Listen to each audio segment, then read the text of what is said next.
जय Hind. Graduation pass out सभी छात्राएं ध्यान देंगी कि आप लोगों के स्कॉलरशिप से जुड़ी आज के बिहार के अलग अलग न्यूज़पेपर में अलग अलग तरह की खबरें आई है। तो बारी बारी से इन खबरों पर हम लोग चर्चा करेंगे और साथ ही हमारे चैनल पर ऐसे ऐसे कमेंट्स आए हैं कि जिस पर वीडियो बना कंपलसरी है। तो लिए आज के वीडियो में इन सभी के बारे में जानकारी हमारे द्वारा दी जाएगी।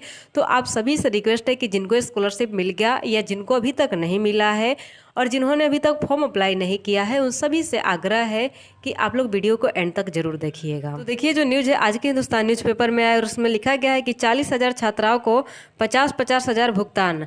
आगे देखिए लिखा गया है कि शिक्षा विभाग ने स्नातक उत्तीर्ण 40,000 छात्राओं के खाते में 50,000 का भुगतान प्रोत्साहन राशि के रूप में किया है।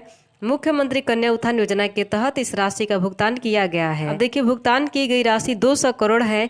ये छात्राएं विभिन्न विश्वविद्यालयों से स्नातक उत्तीर्ण है। वहीं अभी करीब 70,000 छात्राओं का भुगतान आगे के चरणों में होना है।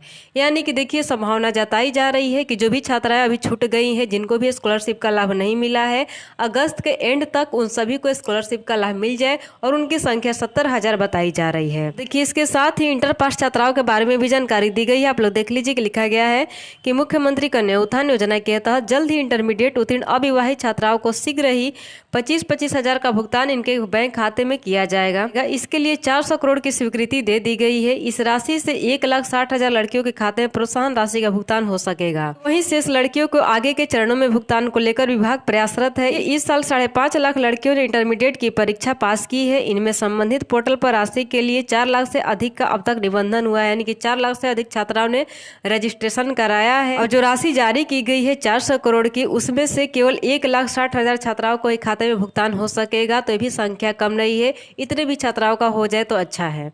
तो देखिए जिन 40,000 छात्राओं का भुगतान हो चुका है, यानी कि जिनको स्कॉलरशिप का लाभ मिल चुका है, उनमें से बहुत सारी छात्राओं ने हमारे चैनल पर कमेंट करके इसकी जानकारी दे दी है। आप लोग देख सकते हैं कि कितने सारे कमेंट आए हैं और इससे भी ज़्यादा कमेंट्स आए हैं। एक एक कमेंट को दिखाना बहुत मुश्किल है, इतने सारे कमेंट आए हैं। एक वीडियो पर 200-300 कमेंट्स आ गए हैं तो दिखाना मुश्किल लग रहा है। तो कुछ कमेंट का स्क्रीनशॉट आप लोग को दिखा रहे हैं, आप लोग देख लीजिए। अब देखिए कमेंट आया है कि मेरा 50,000 रुपये किसी अन्य के खाते में भेज दिया गया है, क्या करें। और साथ ही एक और कमेंट आया है कि मेरा पेमेंट आज रिजेक्ट हो गया। 95 Aadhaar number decided from NPCI mapper by bank customer to contact his या हर बैंक है। यानी कि देखिए वैसी छात्राएं जिनका पैसा किसी और के अकाउंट में भेज दिया गया है या किसी का पेमेंट रिजेक्ट हो गया है, फाइनल स्टेटस में इन प्रोसेस शो होने के बाद भी जहां पेमेंट डन लिख करके शो करना था वहां पर लिख रहा है कि रिजेक्टेड और रीजन बता दिया गया है कि आपका आधार आपके किसी भी बैंक अकाउंट के साथ सीड नहीं है। तो देखिए जिनका भी ये आधार उनके बैंक अकाउंट के साथ सीड नहीं है, उनको किसी भी हाल में प्रोत्साहन राशि का लाभ नहीं मिलेगा, चाहे आप लोग कितना भी जोर लगा लीजिए।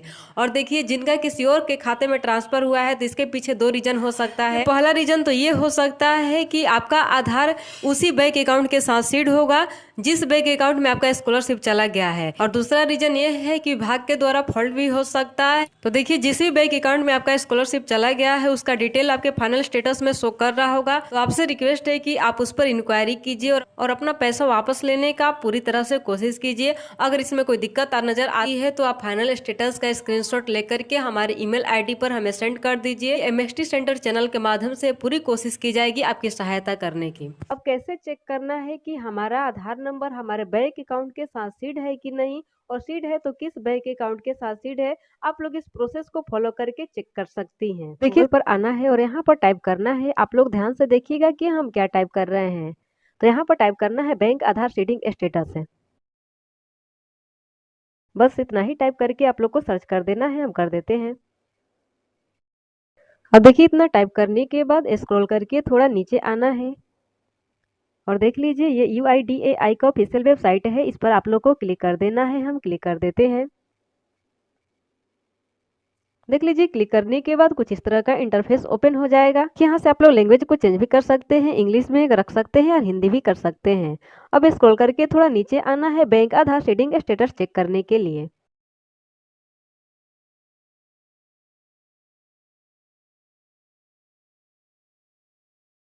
यहाँ पर देखिए लिखा है आधार लिंकिंग स्टेटस और यहाँ पर लिखा है बैंक सीडिंग स्टेटस, इस पर आप लोग को क्लिक करना है। हम क्लिक कर देते हैं। देखिए क्लिक करने के बाद कुछ इस तरह का इंटरफेस ओपन हो जाता है और यहाँ पर देखिए लॉगिन का एक ऑप्शन आप लोग को दिख रहा होगा। इस लॉगिन वाले बटन पर आप लोग को क्लिक कर देना है। हम क्लिक कर देते हैं। अब देखिए क्लिक करने के बाद कुछ इस तरह का इंटरफेस ओपन हो जाता है। ऊपर में आप लोग को अपने 12 अंकों का आधार नंबर दर्ज करके कैप्चा फिल करके सेंड ओटीपी पर क्लिक कर देना है। देखिए इंटर आधार पर क्लिक करके आप लोग को अपने 12 अंकों का आधार नंबर दर्ज करना होगा। चलिए हम अपना दर्ज कर लेते हैं। सही से दर्ज करना है, कोई भी स्पेस या डॉट नहीं देना है। तो आप लोग देख पा रही होंगी कि हमने अपने 12 अंकों का आधार नंबर दर्ज कर लिया है। अब जो कैप्चा दिया गया उसको यहाँ पर फिल करेंगे।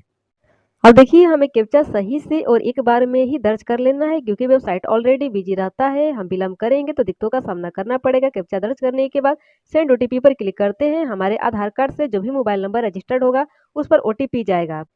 तो देखिए फाइनली हमारे आधार कार्ड से रजिस्टर्ड मोबाइल नंबर पर ओटीपी आ गया है। चलिए फटाफट ओटीपी फिल कर लेते हैं। अब देखिए ओटीपी फिल करने के बाद यहाँ से हमें लॉगिन पर क्लिक करना है। चलिए क्लिक कर देते हैं। तो देखिए लॉगिन पर क्लिक करने के बाद कुछ इस तरह का इंटरफेस ओपन हो जाता है। अब स्क्रॉल करके हम थोड़ा नीचे आएंगे, क्योंकि हमें चेक करना है कि हमारा आधार हमारे किस बैंक अकाउंट के साथ सीड है भी या नहीं, ये सब हमें जानना है।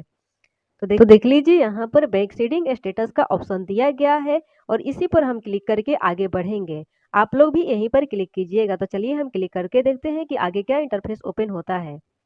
तो क्लिक करने के बाद आप लोग देख पा रही होंगे कि फाइनली हमारा स्टेटस शो कर दिया है। तो आप लोग देख पा रहे होंगे कि लिखा गया कि congratulation your Aadhaar bank mapping has been done. यहाँ पर आधार नंबर के लास्ट 4 डिजिट दिया गया है और यहाँ पर किस बैंक अकाउंट के साथ सीड है उसका नाम दिया गया है। सीडिंग स्टेटस मेरा एक्टिव है और कब सीड हुआ है उसका डेट भी दिया गया है। इस तरह से आप लोग भी चेक कर सकती हैं कि आप लोग का आधार नंबर आप लोग के बैंक अकाउंट के साथ सीड है कि नहीं। अगर सीड है तो किस बैंक अकाउंट के साथ सीड है, आप लोग घर बैठे ही चेक कर सकती हैं। अब देखिए बहुत सारी छात्राओं का कमेंट आता है कि हमने अपना आधार नंबर अपने बैंक अकाउंट के साथ सीड करा लिया है, लेकिन अभी अपडेट नहीं हुआ है। तो हमें क्या करना होगा? तो देखिए वेबसाइट पर ये नोटिस डाला गया है कि बैंक खाता को आधार से सीड कराने के बाद कम से कम 15 दिन तक इंतजार करें। आपका अकाउंट स्टेटस जल्द अपडेट किया जाएगा। यानी कि 15 दिन तक आपको इंतजार करना है। 15 से 20 दिन तक लग सकता है। आप लोगों को घबराना नहीं है, धैर्य रखना है और इंतजार करना है। और देखिए वैसी छात्राएं जिन्होंने ऑनलाइन आवेदन नहीं किया है, किसी न किसी कारण से वो लोग ऑनलाइन आवेदन से वंचित रह गई हैं। देखिए एक बिया रिव्यू से न्यूज आया है, उसमें लिखा गया है कि बाबा साहब भीमराव अम्बेडकर बिहार विश्वविद्यालय मुजफ्फरपुर में मंगलवार तक 7,000 छात्राओं ने कन्या उत्थान के लिए दस्तावेज जमा कर आवेदन किए हैं।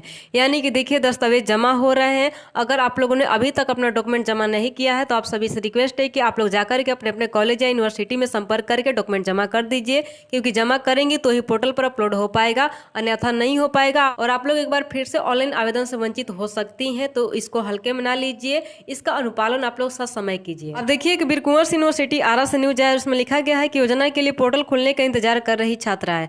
आगे देखिए लिखा गया है कि कन्या उत्थान योजना का लाभ प्राप्त करने के लिए शिक्षा विभाग ने अगस्त तक डाटा अपलोड करने का पत्र जारी किया है, लेकिन अभी तक इसका पोर्टल नहीं खुल पाया है। इसकी वजह से छात्राएं काफी परेशान है। बीरकुंवर विश्वविद्यालय के कन्या उत्थान योजना विभाग में प्रतिदिन छात्राएं इसकी जानकारी लेने आती है कि पोर्टल कब खुलेगा। सत्र 2019 से 22, 2020 से 23 और 21 से 24 की करीब 70,000 से अधिक छात्राएं पोर्टल खुलने का इंतजार कर रही हैं। कन्या उत्थान योजना के लिए जून 2024 तक घोषित रिजल्ट का लाभ छात्राओं को मिलना है। दूसरी तरफ बीरकुंवर विश्वविद्यालय के अधिकारी और संबंधित विभाग के कर्मचारी भी कई दिनों से पोर्टल खुलने का इंतजार कर रहे हैं। विगत कुछ दिनों पहले शिक्षा विभाग ने योजना के लिए विश्वविद्यालय को कॉलेज का नाम, संचालित कोर्स और जून 2024 तक प्रकाशित रिजल्ट का डाटा पोर्टल पर अपलोड करने का निर्देश दिया था। तो देखिए अभी तक पोर्टल नहीं खुला है। संभावना जताई जा रही है कि 15 अगस्त तक किसी भी हाल में खोल दिया जाए, ताकि आप लोग का डाटा अपलोड कर दिया जाए और अगस्त के लास्ट तक पोर्टल आप लोगों के आवेदन के लिए भी खोल दिया जाए, क्योंकि पिछले साल अगस्त के लास्ट में ही खुला था। तो उम्मीद यही है कि खोल दिया जाए और सितंबर के लास्ट तक किसी भी स्थिति में आप लोग आवेदन कर दीजिए।